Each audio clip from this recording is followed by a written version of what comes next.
Hello guys, अस्सलाम वालेकुम। क्या हाल चाल है? उम्मीद है सब लोग खैरियत से होंगे। आज की ये वीडियो जो है ये एक स्पेशल वीडियो है। अगर आप जो है वो मेक्सिको के बारे में सोच रहे हैं कि मेक्सिको आपने मूव होना है, अभी मूव होना है या फ्यूचर में, तो ये वीडियो जो है ये आपके लिए बहुत इंपॉर्टेंट है। यहाँ पे मैं काफ़ी सारे जो क्वेश्चंस हैं जो मुझे अक्सर पूछते रहते हैं, तो मैं उन सारे क्वेश्चंस का मेक्सिको के हवाले से, यहाँ पे कैसी ज़िंदगी है, क्या कुछ कमाई है, क्या कुछ खर्चा है, सेफ्टी के हवाले से क्या है, और बहुत सारे ऐसे क्वेश्चन हैं जो आपके जहनों में होंगे यहाँ आने से पहले। तो आज सारे क्वेश्चन जो है मैं आपको उनका जवाब दूंगा कि कैसा है सिचुएशन यहाँ पे मेक्सिको में, वो सारा कुछ मैं आपको बताता हूँ। इस वीडियो में स्टार्ट करते हैं आज की ये वीडियो। कि सबसे पहली चीज़ कि यहाँ पे अभी मैंने मास्क पहना हुआ है और काफ़ी सारे लोग जो आप देख रहे हैं, जितने भी लोग यहाँ पे हैं, अभी तक जब से पेंडेमिक स्टार्ट हुआ है यहाँ पे मास्क नहीं उतरा। इसका मतलब यह है कि मेक्सिकन लोग जो हैं वो जितने भी रूल्स एंड रेगुलेशंस होते हैं, जितने भी हुकूमत की तरफ से जो भी गाइडलाइंस होती हैं, उनका बड़ा ख्याल रखते हैं, उनका बड़ा एहतराम करते हैं, रिस्पेक्ट करते हैं। और इसीलिए ये जो कौम है मेक्सिकन, ये दुनिया की उन अक़वाम में शामिल होती है जो काफ़ी ज़्यादा खुशहाल हैं, जिनकी ज़िंदगी बहुत खुशहाल है और जो लोग बहुत खुश अखलाक हैं। जो सबसे पहला क्वेश्चन है कि मेक्सिको जो है वो कैसा मुल्क है, यहाँ पे सेफ्टी की क्या सिचुएशन है, कितना डेंजरस है। क्योंकि जब भी आप नेटफ्लिक्स देखते हैं या जो मेक्सिकन के हवाले से, मेक्सिको के हवाले से जो आप मूवीज़ देखते हैं, तो उसमें बहुत ज़्यादा जो है वो डराया जाता है लोगों को कि मेक्सिको में बहुत ज़्यादा कार्टेल है, ड्रग ट्रैफिकिंग है, ह्यूमन ट्रैफिकिंग है। ये बहुत सारी चीज़ बताई जाती हैं। जैसे जो पहला जो इमेज होता है मेक्सिको के बारे में वो ये होता है कि ये एक बहुत डेंजरस कंट्री है। इसलिए जो मोस्ट कॉमन जो क्वेश्चन है मेक्सिको के हवाले से वो यही है कि मेक्सिको कितना सेफ़ मुल्क है। तो यहाँ पे मैं आपको बताता चलूँ कि आप मेरे पीछे देख सकते हैं कि ये जो छोटा सा हमारा सिटी है ओरिज़ाबा, यहाँ पे आप लोगों को देख सकते हैं। बिल्कुल लोग जो है यहाँ पे टूरिज़म के लिए आते हैं और ऐसा कोई सच इस जगह पे ऐसा मसला नहीं होता। लेकिन अगर मैं यहाँ पे आपको दो चीज़ें एक्सप्लेन करूँ तो मेरे ख्याल में ये आपको डायरेक्ट इसका आंसर मिल जाएगा। पहली चीज़ तो ये है कि अगर मैं कहूँगा कि ये बिल्कुल भी सेफ़ कंट्री है तो ये ठीक नहीं होगा, ठीक है। अगर मैं ये कहूँ कि ये बहुत ज़्यादा डेंजरस कंट्री है तो फिर भी ये जस्टिस नहीं है इस कंट्री के साथ। तो पहली चीज़ तो ये है कि ये कुछ सिटीज़ ऐसे हैं, मैं पहले भी काफ़ी सारी वीडियोज़ में बता चुका हूँ कि कुछ सिटीज़ ऐसे हैं जहाँ पे जो कार्टेल्स हैं उनका एक घर है, वो सिटीज़ बहुत ज़्यादा ख़तरनाक तस्वर किए जाते हैं। अगर मैं उनकी एक लिस्ट ले लूँ तो फिर वो मुनासिब नहीं होगा कौन सा कितने लेवल का जो है वो डेंजरस सिटी है। तो आप गूगल में सर्च कर लें तो आपको उसकी एक लिस्ट मिल जाएगी कि कौन सा सिटी कितना डेंजरस है, ठीक है। और अगर बात की जाए जो नॉर्मल लोग यहाँ पे जो लाइफ गुजार रहे हैं उनको एक सच मसला नहीं होता। वो अपनी जो लाइफ है वो नॉर्मल यहाँ पे गुजारते हैं, काम करते हैं, वीकेंड पे घूमने फिरने जाते हैं, रेस्टोरेंट पे जाते हैं खाना खाने के लिए, तो वो नॉर्मल लाइफ है यहाँ पे। लेकिन जो डेंजरस सिटीज़ हैं वहाँ पे अक्सर ये मसला होता है कि वो कार्टेल्स के जो ग्रुप होते हैं उनका आपस में झगड़ा चलता रहता है, फायरिंग होती रहती है। तो वो अगर आप यहाँ पे खबरें सुनेंगे तो खबरों में आपको यहाँ पे लगेगा कि मेक्सिको जो है वो बहुत ज़्यादा डेंजरस कंट्री है, लेकिन ऐसा बिल्कुल भी नहीं है। अगर नॉर्मल यहाँ पे लाइफ हो वो बिल्कुल, अगर यहाँ पे आप रहते हैं तो आपको ऐसा नज़र नहीं आती, ऐसी चीज़ें नज़र नहीं आती। हाँ, अगर आप न्यूज़ देखते हैं तो फिर आपको पता चलता है हाँ फ़लाँ सिटी में ऐसा हुआ है, फ़लाँ सिटी में ऐसा हुआ है, उस तरह फिर आपको पता चलता है कि ये एक डेंजरस कंट्री है। और जो इसके अलावा ड्रग ट्रैफिकिंग के अलावा जो होते हैं वो ह्यूमन ट्रैफिकिंग है। और जो एक आम मसला यहाँ पे कि यहाँ पे लोगों को अगवा किया जाता है और उसके जो बरक्स उनसे तावान वसूल किया जाता है। ये एक आम से यहाँ पे क्राइम है, ये बहुत ज़्यादा है, इसको मैं कह सकता हूँ कि ये बहुत ज़्यादा क्राइम है ये। लेकिन इससे आम लोग इतना ज़्यादा मुतासर नहीं होते। ऑन द अदर हैंड दूसरी तरफ अगर हम देखेंगे मेक्सिको कितना सेफ़ कंट्री है, तो वो हम ये कह सकते हैं कि यहाँ पे टूरिज़म आप देख सकते हैं कि ये इंटरनेशनल जो लेवल की टूरिज़म है मेक्सिको में बहुत ज़्यादा है। अगर हम बात करते हैं नॉर्थ अमेरिका में या ऑल ओवर जो लैटिन अमेरिका है, उसमें जो मेक्सिको है वो one of the top country जहाँ पे लोग टूरिज़म के लिए आते हैं। तो आप इससे देख सकते हैं कि ये टूरिज़म के लिए या आम लोगों के लिए ये सेफ़ कंट्री है। यहाँ पे तो ऐसा सच कोई मसला नहीं होता है, मतलब टूरिस्ट लोगों के लिए, आम लोगों के लिए। मेरे ख्याल में इससे आपको ये क्लियर हो गया होगा कि मेक्सिको जो है वो एक नॉर्मल कंट्री है, सेफ़ कंट्री है फॉर द लिविंग। अब दूसरा जो आपका पसंदीदा जो क्वेश्चन है वो ये है कि मेक्सिको में कितने पैसे कमाए जाएँ कि वो इनफ होते हैं, यहाँ पे आप कितना कमा सकते हैं कि वो आप एक यहाँ पे नॉर्मल लाइफ गुजार सकते हैं। इसका मैं आपको ये आंसर देता चलूँ कि मेक्सिको में अगर आप पहली चीज़ तो यह है कि अगर आप यहाँ पे जॉब करते हैं तो जॉब के इतना ज़्यादा उसमें पैसा नहीं है, जॉब में इतना पैसा यहाँ पे नहीं है मेक्सिको में। हाँ, अगर किसी आप बहुत बड़ी कंपनी में आप काम कर रहे हैं और कंपनी आपको मतलब 3000 या 4000 या 5000 प्लस आपको पैकेज दे रही है, साथ में आपको यहाँ पे एकोमोडेशन दे रही है, तो फिर आप कंसिडर कर सकते हैं कि यहाँ पे आप जॉब कर सकते हैं। अदर देन दैट जॉब मेरे ख्याल में यहाँ पे बेस्ट ऑप्शन नहीं है। बहुत सारे जो इंडियंस हैं वो यहाँ पे आईटीज़ कंपनी में ऑटो मैन्युफैक्चरिंग में जॉब कर रहे हैं, तो उनकी जो लेवल है वो थोड़ा सा डिफरेंट है, उनका जो फील्ड है वो डिफरेंट है, वो यहाँ पे उनकी बहुत ज़्यादा आप कह सकते हैं कि मांग है, ठीक है। तो उनका जो पैकेज है वो सैलरी पैकेज अच्छा होगा, इसलिए वो यहाँ पे जॉब कर रहे हैं आईटी कंपनीज़ में या ऑटो मैन्युफैक्चरिंग में। अदर दैन दैट यहाँ पे जो नॉर्मल है, जो बेसिक जॉब सैलरीज है वो बहुत कम है। जो मिनिमम सैलरी वेज है वो यहाँ पे तकरीबन मेरे ख्याल में $7 to $8 पर डे है, यानी $8 अगर लगा रहे हैं आप जो मिनिमम वेज है, तो वो तकरीबन आप पाकिस्तानी रुपीज़ में या इंडियन रुपीज़ में कन्वर्ट कर लें तो वो कितना बनता है। तो ये $8 जो है वो मैक्सिमम जो है वो यहाँ पे मेक्सिको में वो मिनिमम सैलरी है। तो आई थिंक ये बहुत लो है सैलरी के हवाले से। हाँ, अगर हम बात करते हैं बिज़नेस में, तो बिज़नेस के लिए ये एक बेस्ट कंट्री है।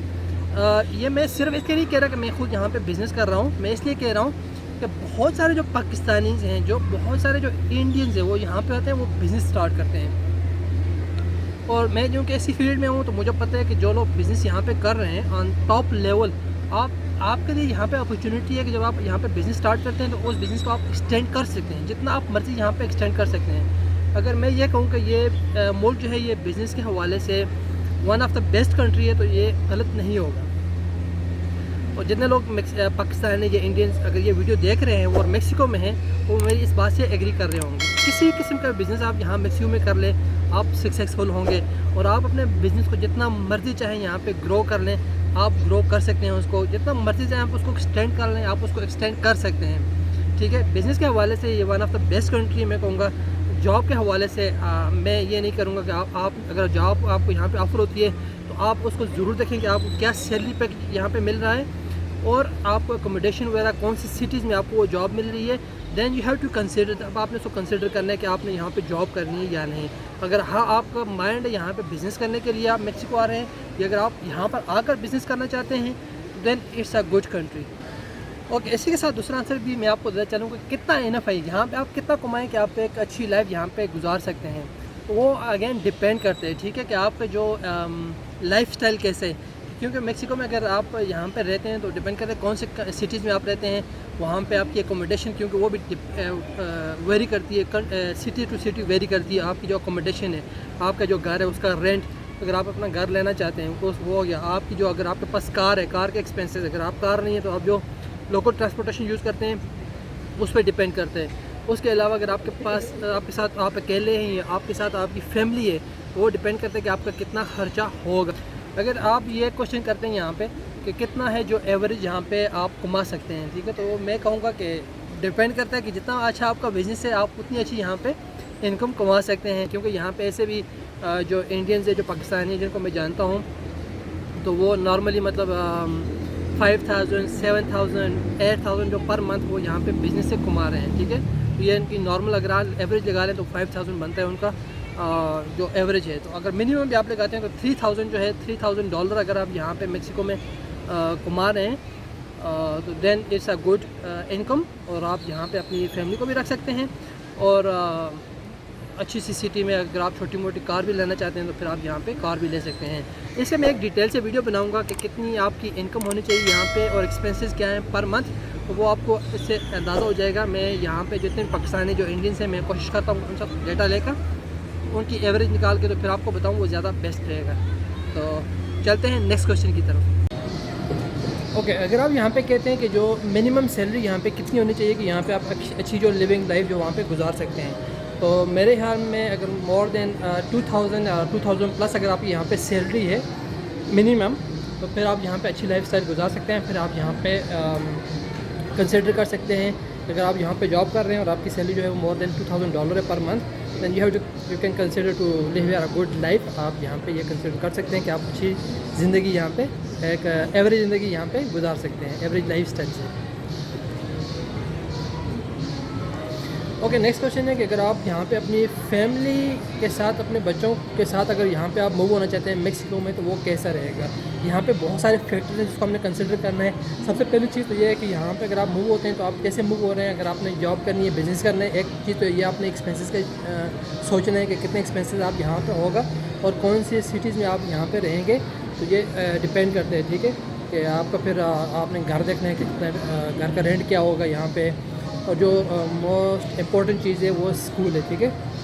स्कूलिंग का यहाँ मेक्सिको में यह है कि यहाँ पे गवर्नमेंट स्कूल हैं, लेकिन उसको इतना अच्छा तस्वर नहीं किया जा सकता। यहाँ पे जो मोस्टली अगर आपके पास अच्छी इनकम है तो लोग जो है वो कोशिश करते हैं कि वो यहाँ पे प्राइवेट स्कूल्स में उनको दाखिल करवाएं, प्राइवेट स्कूल में उनको अच्छी एजुकेशन दें, क्योंकि यहाँ पे इंग्लिश का जो लेवल है वो गवर्नमेंट स्कूल में वो बिल्कुल ज़ीरो है। तो अभी जो न्यू जनरेशन है डेफिनेटली लोग ये चाहते हैं कि उनके बच्चे जो हैं वो इंग्लिश सीखें, इंग्लिश बोलें। तो इसके अलावा बहुत सारे फैक्टर्स हैं कि जिसकी वजह से लोग जो है वो कोशिश करते हैं कि उनके बच्चे जो हैं वो प्राइवेट स्कूल में जाएँ। और प्राइवेट स्कूल की जो यहाँ पे फ़ीस है वो बहुत ज़्यादा है। मिनिमम अगर आई थिंक जो वो 1000 पैसों है, 1000 पैसे अगर आप लगा लें, मेरे ख्याल में $50 जो है वो पर मंथ है मिनिमम। तो डिपेंड करते हैं कौन से सिटी में है। पाकिस्तानी तकरीबन 8000 जो है वो बनता है, 8 से 10,000 जो है वो एवरेज स्कूल का तरह से। जो यहाँ पे एवरेज स्कूल है उनकी जो फ़ीस है वो उसको कंसिडर किया जाता है, ठीक है। तो यहाँ पे ऐसे बच्चे भी हैं जो आउट ऑफ स्कूल हैं। आप मेरे पीछे देख सकते हैं कि ये बच्चा जो ये चीज़ें सेल कर रहा है और इस तरह ये अपनी ज़िंदगी गुजार रहे हैं। तो ये चीज़ें यहाँ पे कंसिडर करनी चाहिए स्कूलिंग की। और बहुत ज़्यादा इम्पोर्टेंट जो चीज़ है, अगर मैं यहाँ पे स्पेशली मुस्लिम कम्युनिटी के हवाले से बात करता हूँ, अगर यहाँ पे अगर हम बच्चों को लाते हैं और डेफिनेटली जो मैक्सिकन जो पाकिस्तानी फैमिली जो यहाँ पे मुस्लिम रह रहे हैं वो भी इस चीज़ को सोचते हैं इस बारे में। मैं भी डेफिनेटली सोचता हूँ कि यहाँ पे बच्चों का फ्यूचर क्या है, मतलब इस्लामिक एजुकेशन के हवाले से। आपको पता है कि मेक्सिको जो है ये एक कैथोलिक या क्रिश्चियन टाइप का जो कंट्री है। मोस्टली जो कैथोलिक है, यहाँ पे जो मेन रिलीजन है वो कैथोलिक है। लेकिन यहाँ पे ये है कि स्कूल में जो स्कूल है यहाँ पे, वहाँ पे रिलीजियस एजुकेशन नहीं दी जाती जैसा पाकिस्तान में होता है कि पाकिस्तान में स्कूल में ही आपको मतलब इस्लामिक जो एजुकेशन है वो उसको एक पार्ट कंसिडर किया जाता है। वहाँ पे इस्लामिक एजुकेशन एक लाजमी हिस्सा है वहाँ पे स्कूलिंग का। लेकिन मेक्सिको में ऐसा नहीं है, क्योंकि जब यहाँ पे इनका जो इंडिपेंडेंस हुआ था, सॉरी जो इनका रेवोल्यूशन हुआ था, तो वहाँ पे जो इनका प्रेसिडेंट था उसने उस वक्त जो चर्च को उसको अलग कर दिया था और स्कूल को उसने बिल्कुल अलग कर दिया। जो चर्च की स्टडी वो बिल्कुल अलग और जो स्कूल की स्टडी वो बिल्कुल अलग कर दी थी। अभी कुछ स्कूल ऐसे हैं जो चर्च से मुंसलिक होते हैं, वो वहाँ पे उनको कैथोलिक एजुकेशन दी जाती है। लेकिन जो गवर्नमेंट स्कूल है या जो प्राइवेट स्कूल है नॉर्मल जो है, वहाँ पे रिलीजियस स्टडी को कंसिडर नहीं किया जाता। वहाँ पे नॉर्मल एजुकेशन दी जाती है, रिलीजियस स्टडी वहाँ पे नहीं दी जाती है। इसलिए कि यहाँ पे इतना ज़्यादा नहीं है कि आप स्कूल में अगर आप बच्चों को भेजते हैं तो वहाँ पे कैथोलिक या कोई और रिलीजन सिखाया जाएगा, ऐसी बात नहीं होती। ये चीज़ एक पॉजिटिव है। लेकिन इस पर अगर आप दूसरी तरफ अगर हम देखते हैं तो यहाँ पे इस्लामिक एजुकेशन बिल्कुल भी नहीं है, क्योंकि यहाँ पे हमारे पास मुस्लिम कम्युनिटी बहुत कम है, बहुत कम है। कुछ सिटीज़ हैं जहाँ पे आपको छोटी मोटी कम्युनिटी, पाकिस्तानी कम्युनिटी या मुस्लिम कम्युनिटी मिलती है, लेकिन ऐसा सच नहीं है कि वहाँ पे आपको इस्लामिक एजुकेशन मिल जाए। तो ये चीज़ आपने जहन में रखनी है। अगर आप बच्चों को लेकर यहाँ मेक्सिको आ रहे हैं तो इस्लामिक एजुकेशन के बारे में सोचना पड़ेगा। कि फिर आपके पास यही ऑप्शन आ जाता है कि यहाँ पे आप अपने बच्चों को ऑनलाइन इस्लामिक एजुकेशन दें। तो ये चीज़ है। और इसके अलावा जो है वो हलाल फूड है। बहुत सारी वीडियो में इसको बात को डिस्कस कर चुका हूँ कि यहाँ पे हलाल फूड नहीं मिलता, बहुत मुश्किल है। अगेन कि जो छोटी मोटी कम्युनिटीज़ हमारे पास हैं मेक्सिको सिटी में, ग्वादलहारा में, मोंटररे में, वहाँ पे शायद उन्हें हलाल गोश्त मिलता हो या हलाल फूड मिलता हो। लेकिन नॉर्मली जो है वो हलाल फूड मिलना बहुत मुश्किल होता है। अगर आप बाहर खाने के लिए जाते हैं तो हमारे पास ऐसा ऑप्शन नहीं होता कि आप यहाँ पे फ्रीली कोई भी चीज़ खा लें। तो हमें बहुत समझ के पूछ के खाना पड़ता है कि हाँ जी कौन सी चीज़ें कैसे बनी हुई है, कौन से ऑयल में बनी हुई है। तो हलाल फूड का बहुत ज़्यादा यहाँ पे प्रॉब्लम है। ओके जी, नेक्स्ट क्वेश्चन है कि अगर यहाँ पे जो मेक्सिकन कल्चर है वो हमारे बच्चों को अगर आप यहाँ पे लेकर आते हैं तो वो उनको इफ़ेक्ट करेगा उनकी जो लाइफस्टाइल है या उनके फ्यूचर पे। मेक्सिकन कल्चर वो आप कह सकते हैं कि बहुत ज़्यादा रिच कल्चर है। यानी कि यहाँ पे रिलीजन से ज़्यादा जो है वो कल्चर को सेलिब्रेट किया जाता है। कि यहाँ पे बहुत सारी एक्टिविटीज़ होती हैं साल में कि जिनको यहाँ पे सेलिब्रेट किया जाता है। और कल्चर के हवाले से ये है कि हाँ जी बच्चों पे मेक्सिकन कल्चर का असर हो सकता है, क्योंकि यहाँ अगर बच्चे जो नॉर्मली यहाँ पे स्कूल हैं वहाँ पे स्टडी कर रहे हैं, डेफिनेटली वहाँ पे बच्चे जो बाकी बच्चे हैं वो सेलिब्रेट करते हैं जो उनका कल्चर डे होता है, जो उनकी ट्रेडिशंस होती हैं। तो डेफिनेटली जो हमारे बच्चे अगर उसी स्कूल में स्टडी कर रहे हैं तो वो भी उसको सेलिब्रेट करेंगे। अगर सेलिब्रेट नहीं करेंगे कम से कम वो उससे नॉलेज कम से कम उसमें वो इफ़ेक्ट ज़रूर करेगा।